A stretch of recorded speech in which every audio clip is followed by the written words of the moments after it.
Welcome back to JC Motive Garage. We'll be working on the Toyota Camry today. So I got some octane booster and some fuel treatment for the gasolines because it's been sitting for 4 years. It's got about 3/4 of a tank. So it still starts up and runs, but it doesn't run good. I can still tell there's a little hesitation, a little misfire. So we're gonna get some spark plugs today. We're gonna get those put in. We'll get this octane booster put in there. We'll start it up. We'll see if it fixes it. And then we got a couple more things to do, so let's do that and let's see if we get this idle fix. So let's do it. All right, so I picked up some dumb out octane booster, stops rod knocks and pings and maximizes performance, and I got some fuel treatment to go in here. So you can see in here that that's about how much gas it has, and it's been sitting for 4 years, so almost 3/4 of a tank. So we need to run this out as much as we can. So we're gonna put this in there. Hopefully it'll run a lot better, and then when we drive it, we'll be able to fill it up with some probably some 89 octane just to get the fuel system treated and run that through there, and then we should be good to go. So let's go ahead and open this up and let's put this in here. So if you put 89 in here, it's been sitting for 4 years. It's probably got a low octane rating, and it's probably needs to be changed, but it still starts up. So we're gonna get ready, put this in here, and then we'll start it up for a minute, see if it actually changes the idle, the misfire just a little bit, and then I'll go up to O'Reilly's and get some spark plugs. We'll put those in, and then we'll see if it sounds better. All right, so they put the entire bottle of the octane booster in here. So we'll put that in the gas tank. So we'll let it set for a minute. I got some gas, so maybe we'll put a little bit of gas in and kind of mix it up a little bit. So we're gonna put this in here, and then I got some fuel system treatment. So I'm gonna be doing that in a minute, putting that in there, and then we'll leave it run for a minute. I just dropped the cap. We'll just leave it run for a minute and see if it actually sounds better. So I'm gonna go up to O'Reilly's, let this set, go up to O'Reilly's, get some spark plugs. We'll put the spark plugs in there, and probably a PCV valve because I know it needs that, and probably a hose. And I'll be right back, and we'll see if it fixes the misfire. All right, so I put the octane booster in here, and I got some Super Tech fuel treatment in here. So treats up to 21 gallons. There's almost a full tank in here, about almost 3/4 of a tank, so it should be good. Put this in there, and then we'll put a little bit of gas. I'll go up to the gas station, get some gas, we'll put that in there, and we'll see if it actually fixes the idle a little bit. I think I'm gonna hook it up to the scanner and actually see what the idle is and see how much is misfiring. We'll throw this in here real quick, treat that. So it's about 3/4 of a tank, so it should be good to go. Fuel injection cleaner, fuel treatment cleaner. So once this runs through here, I'll put some fuel injection cleaner in there. I just put some in the Jeep right there, put some fuel injection cleaner in it, and I gotta do an oil change on the Jeep, so that video will be coming out soon. And yeah. All right, so we're gonna let this set. I'm gonna go to the gas station, get a little bit of gas, put in here, probably some 93, just to octane boost just a little bit, just so we can get it running good. All right, so I hooked up the scanner to the 97 Toyota Camry. See, it's got 251,000 miles on it. So I just scanned it. It doesn't have any codes, so that's a good thing. I'm gonna start it up and put the live data on, and then we're gonna see what the RPMs are at. After I put the octane booster and the fuel system treatment in here, we're gonna let it prime a couple times. I'll let it prime, and then we'll do that, and we'll see what everything's at. So let's prime the engine a little bit.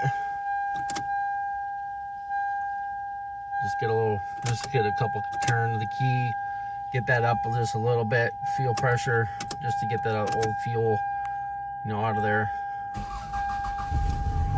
Start it up. Okay, so live data.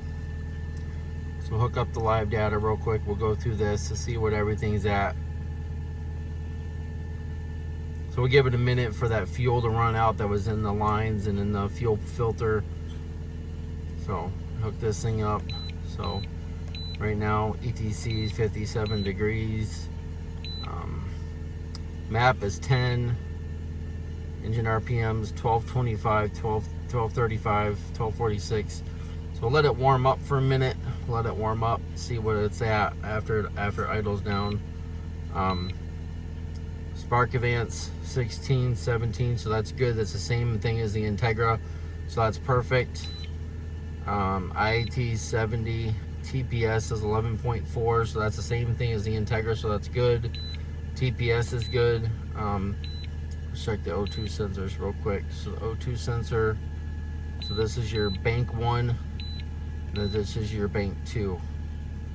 So you got S1, S2, bank 1, bank 2, whichever one it is. So they're running good. So you got one putting out more voltage, which is 8.60. So that's a good thing. And this one's 2.0 right now. So everything's running good. Yeah. All right. 81 degrees. So it's warming up. Map. Engine RPMs. Yeah, right there. So that's what I wanted right there. Engine RPMs. So 11.8. So it's went down. 10.96, so it's going down right now. So let's let it warm up real quick, and then I'll be right back once it warms up, and then we'll see what the RPM's at and see if it's fluctuating a lot. So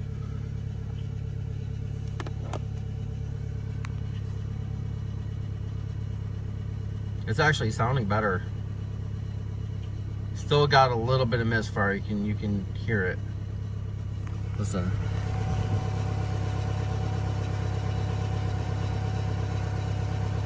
I think they're pretty steady RPMs. So, all right, I'm gonna let it warm up for a minute, and then I'll be right back. All right, you can see that the RPMs went down. They're less than 1,000 right now. So let's see exactly what they're at right now. 697, 690, 678, 684, 687, 690. I think that's pretty good. We're still going to change the spark plugs out. We're going to get those changed out because I know it's been sitting for 4 years, and I don't know when the last time it's been done. And you can see it's got 251,532 miles on it. So we'll change that out, but everything else is working good. There's no code, so that's a good thing. I just went through everything, just made sure everything was working right. So let's go back to link. Let's link it one more time.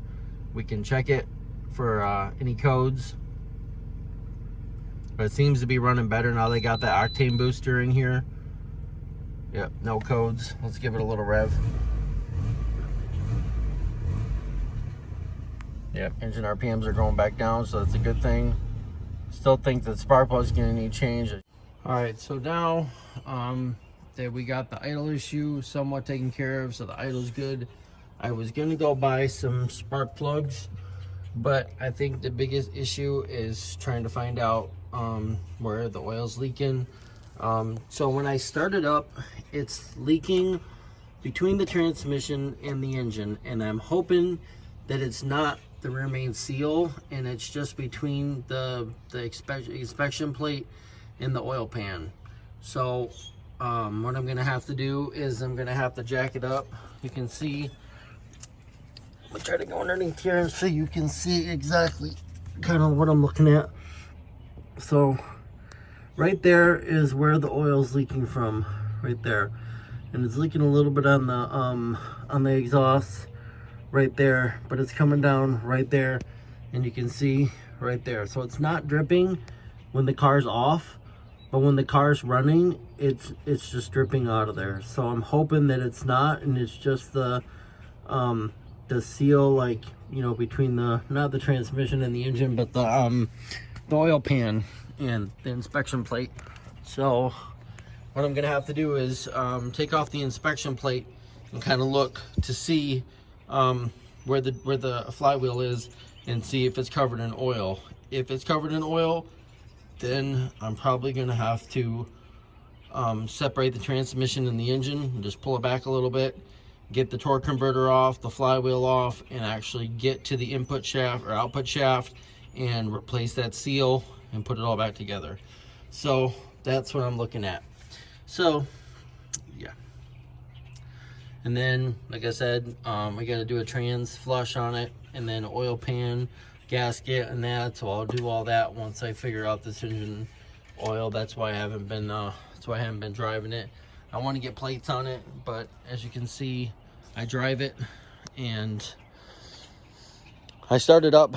I started up and I ran the AC. I got the AC working. The AC's working good. It's not leaking, still good. Pressurized right over here. So on the low pressure right over there, I hooked the thing to it, got it pressurized. It's still working good, but that's the biggest issue that we're looking at right now. All right, so as you can see, this 97 Toyota Camry, we might have a big issue, we might not. Hopefully it's not the remain seal, and hopefully I don't have to pull the transmission, the torque converter, the flywheel, and to get to the output shaft where the crank runs through the engine to the output shaft to the transmission, and be able to pull that seal off and replace it. Hopefully I don't have to do it. The timing belt's already been done, so hopefully that's not a problem, but I mean, it's got 250,000 miles on it, so I'm not optimistic, but we'll see. So next video, we'll be getting into the engine. I'll pull the inspection pan. We'll see the inspection plate. We'll see what it looks like, and hopefully it's not that, and hopefully it's just the oil pan. So stay tuned for more videos on the 97 Toyota Camry. We got a lot of work to do to this thing to get this thing going, but hopefully soon we'll get that done, and then we'll start working on the other issues. So if you like this video, please give us a big thumbs up. You can follow us on Facebook and Instagram at JC Motor Garage. So stay tuned for more videos on the Camry and the Integra. We got that thing going, got some motor mounts going in it soon, and we got those ordered. So thanks for watching, and we'll see you next time on JC Motor Garage.